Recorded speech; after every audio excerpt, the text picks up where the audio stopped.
أعوذ بالله من الشيطان الرجيم. بسم الله الرحمن الرحيم. سبحان الذي أسرى بعبده ليلا من المسجد الحرام إلى المسجد الأقصى الذي باركنا حوله لنريه من آياتنا إنه هو السميع البصير.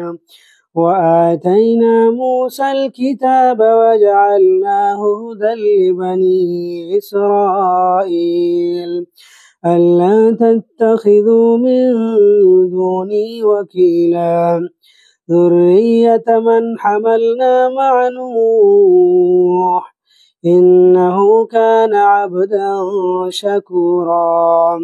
وقضينا إلى بني إسرائيل في الكتاب لتفسدن في الأرض مرتين ولتعلن علوا كبيرا. فإذا جاء وعد أولاهما بعثنا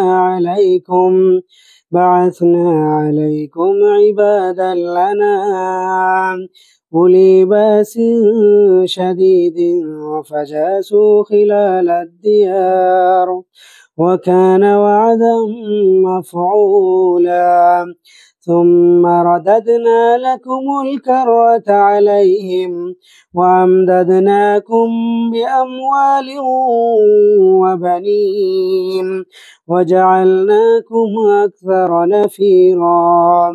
إن أحسنتم أحسنتم لأنفسكم وإن أسأتم فلها. فإذا جاء وعد الآخرة ليسوءوا وجوهكم وليدخلوا المسجد كما دخلوه أول مرة وليتبروا ما علوا تتبيرا. عسى ربكم أن يرحمكم وإن عدتم عدنا وجعلنا جهنم للكافرين حسيرا. السلام علیکم. السلام علیکم ورحمۃ اللہ. ابھی سورہ بنی اسرائیل کی 8 آیات تلاوت کی گئی ہیں. ان کا ترجمہ اس طرح ہے: پاک ہے وہ جو لے گیا ایک رات اپنے بندے کو مسجد حرام سے دور کی اس مسجد تک جس کے ماحول کو اس نے برکت دی ہے، تاکہ اسے اپنی کچھ نشانیوں کا مشاہدہ کرائے. حقیقت میں وہی ہے سب کچھ سننے اور دیکھنے والا. ہم نے اس سے پہلے موسیٰ کو کتاب دی تھی اور اسے بنی اسرائیل کے لیے ذریعہ ہدایت بنایا تھا، اس تاکید کے ساتھ کہ میرے سوا کسی کو اپنا وکیل نہ بنانا. تم ان لوگوں کی اولاد ہو جنہیں ہم نے نوح کے ساتھ کشتی پر سوار کیا تھا، اور نوح ایک شکر گزار بندہ تھا. پھر ہم نے اپنی کتاب میں بنی اسرائیل کو اس بات پر متنبع کر دیا تھا کہ تم 2 مرتبہ زمین میں فساد عظیم برپا کرو گے اور بڑی سرکشی دکھاؤ گے. آخرکار جب ان میں سے پہلی سرکشی کا موقع پیش آیا تو اے بنی اسرائیل، ہم نے تمہارے مقابلے پر اپنے ایسے بندے اٹھائے جو نہایت زوراور تھے، اور وہ تمہارے ملک میں گھس کر ہر طرف پھیل گئے. یہ ایک وعدہ تھا جسے پورا ہو کر ہی رہنا تھا. اس کے بعد ہم نے تمہیں ان پر غلبے کا موقع دے دیا اور تمہیں مال اور اولاد سے مدد دی اور تمہاری تعداد پہلے سے بڑھا دی. دیکھو، تم نے بھلائی کی تو تمہارے اپنے ہی لیے مفید تھی، اور برائی کی تو وہ تمہارے اپنے لیے ہی بری تھی. پھر جب دوسرے وعدے کا وقت آیا تو ہم نے دوسرے دشمنوں کو تم پر مسلط کیا تاکہ تمہارے چہرے بگاڑ دیں اور مسجد یعنی بیت المقدس میں اسی طرح گھس جائیں جس طرح پہلے دشمن گھسے تھے، اور جس چیز پر ان کا ہاتھ پڑے اسے تباہ کر کے رکھ دیں. ہو سکتا ہے کہ اب تمہارا رب تمہارے اوپر رحم کرے، لیکن اگر تم نے پھر اپنی سابق روش کا اعادہ کیا تو ہم بھی اپنی سزا کا اعادہ کریں گے. اور کافر نعمت لوگوں کے لیے ہم نے جہنم کو قید خانہ بنا رکھا ہے. یہ سورہ بنی اسرائیل کی آیات اور ان کا ترجمہ تھا. بنی اسرائیل جیسا کہ نام سے ظاہر ہو رہا ہے کہ اس سورے میں بنی اسرائیل کے بارے میں کچھ گفتگو کی جانی ہے، اور جو ترجمہ میں نے آپ کے سامنے رکھا ہے ان میں ان شروع کی آیات میں بنی اسرائیل ہی کا ذکر اللہ تعالیٰ نے تفصیل سے کیا ہے۔ بنی اسرائیل، سورہ بنی اسرائیل جو ہے مکی سورہ ہے اور مکہ کے بالکل آخری زمانے میں نازل ہوئی۔ اس کی شہادت خود اس سورے کے اندر ہے موجود۔ مثلا اس سورے میں وہ آیت ہے، رب ادخلنی مدخل صدق واخرجنی مخرج صدق واجعل لی من لدنک سلطانا نصیرا۔ اے نبی آپ اس طرح دعا کریں کہ اے میرے رب جہاں سے بھی تو مجھے نکال سچائی کے ساتھ نکال، اور جہاں بھی تم یہ داخل کر سچائی کے ساتھ داخل کر، اور ایک قوت سے، ایک اقتدار سے میری مدد کر۔ اس آیت سے پتہ چلتا ہے کہ اللہ کے رسول کے ہجرت کا زمانہ قریب آ رہا ہے۔ یہ اندرونی شہادت ہے اس صورت کے اندر کہ ہجرت کا زمانہ بالکل قریب آ گیا تھا جب یہ سورہ نازل ہوئی تھی۔ دوسری شہادت یہ ہے کہ جو پہلی آیت پڑھی گئی ہے، سبحان الذی اسری بعبدہ لیلا من المسجد الحرام الی المسجد الاقصی، پاک ہے وہ ذات جو لے گئی اپنے بندے کو راتوں رات مسجد حرام سے مسجد اقصی کی طرف۔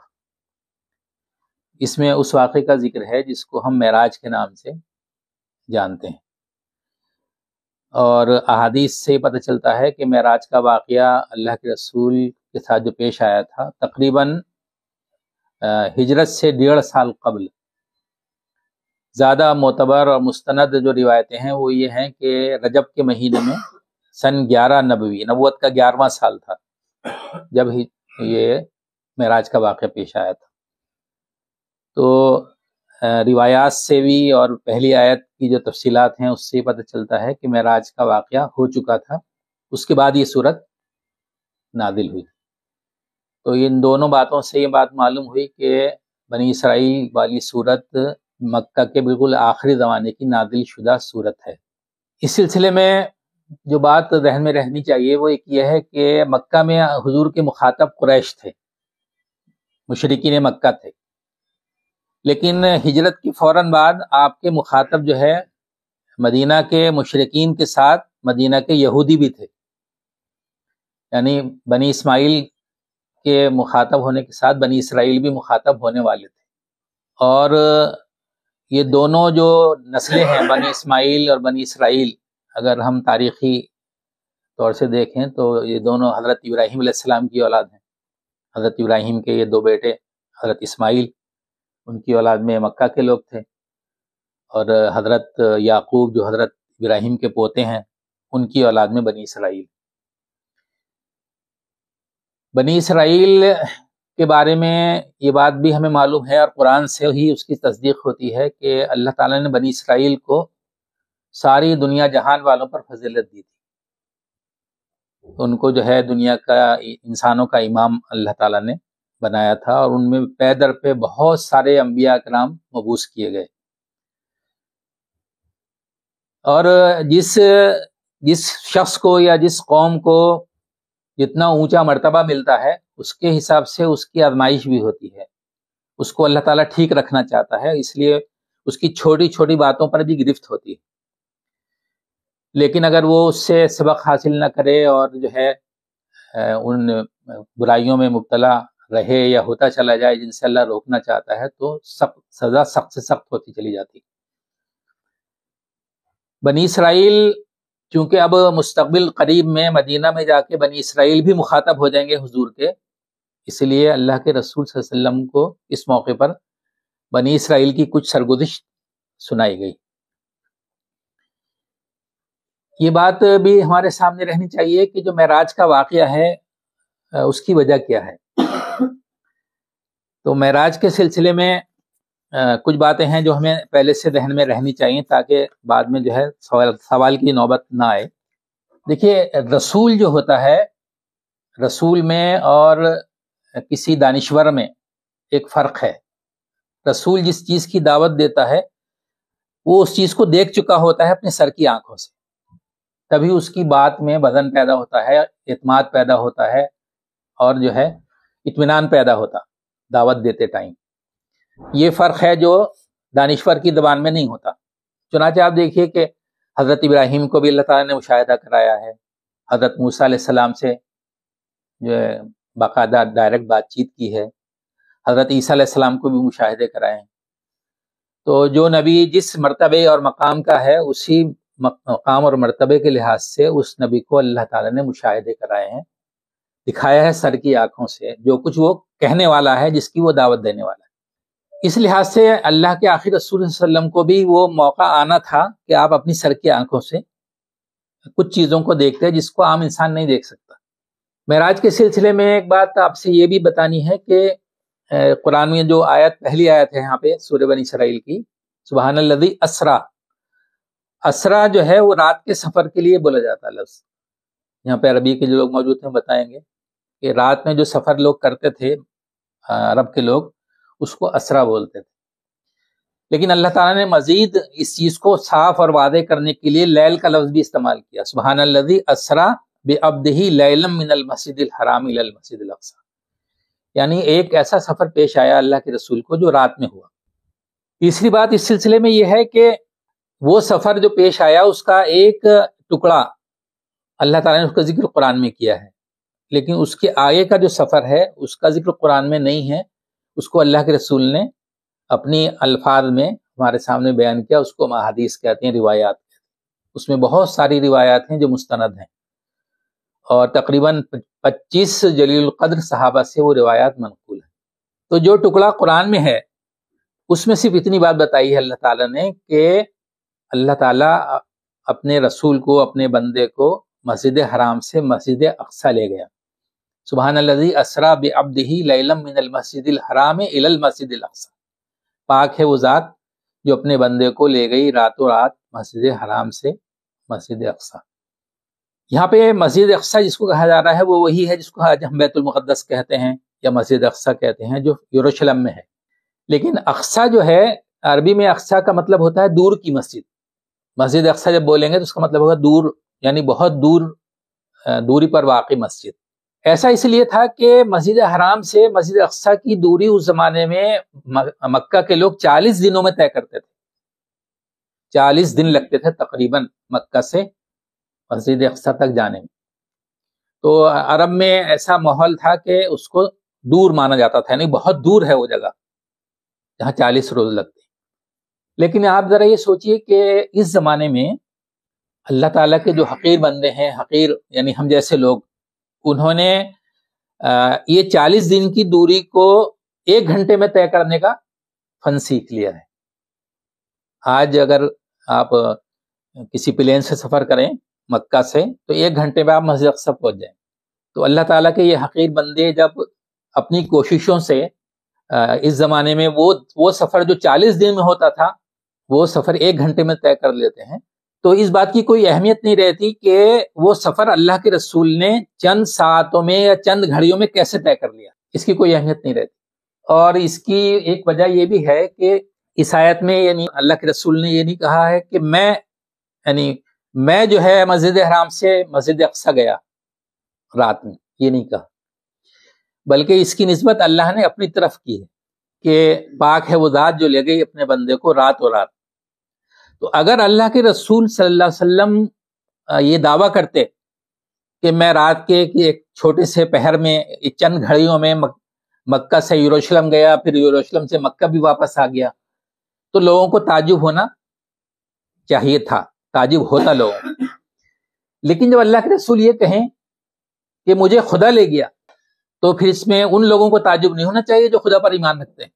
اس بات کو میں اس لیے کہہ رہا ہوں کہ آج بھی اس زمانے میں خود امت مسلمہ کے اندر ایسے دانشور لوگ موجود ہیں جن کو یہ چیز بڑی اٹپٹی لگتی ہے، انہونی لگتی کہ رات کے چند گھڑیوں میں اللہ کے رسول صلی اللہ علیہ وسلم جو ہے مکہ سے مسجد اقصی جا کے واپس آئے۔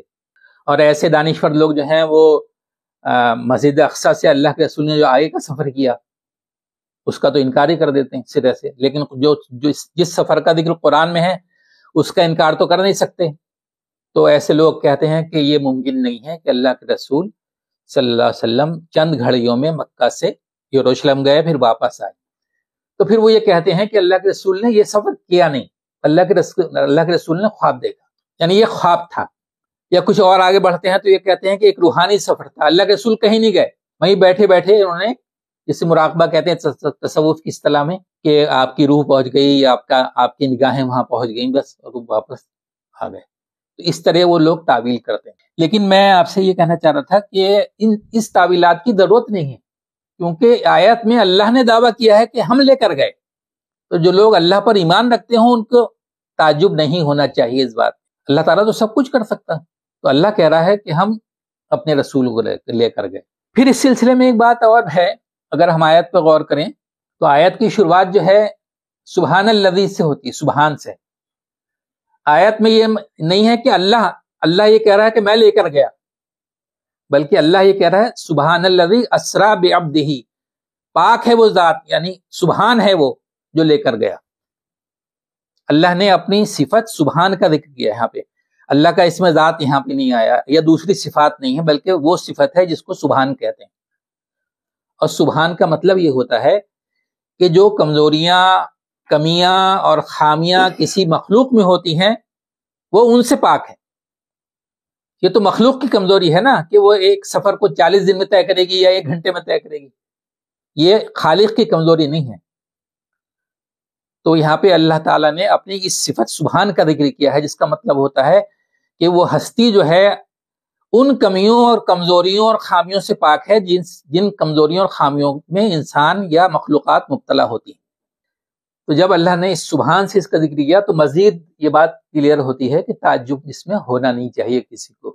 یہ چیز اللہ کے لیے، سبحان کے لیے ناممکن نہیں ہے. تو یہ جو سفر تھا اللہ کے رسول صلی اللہ علیہ وسلم کو کرایا گیا، اس کی علت خود اسی آیت میں بتائی گئی ہے.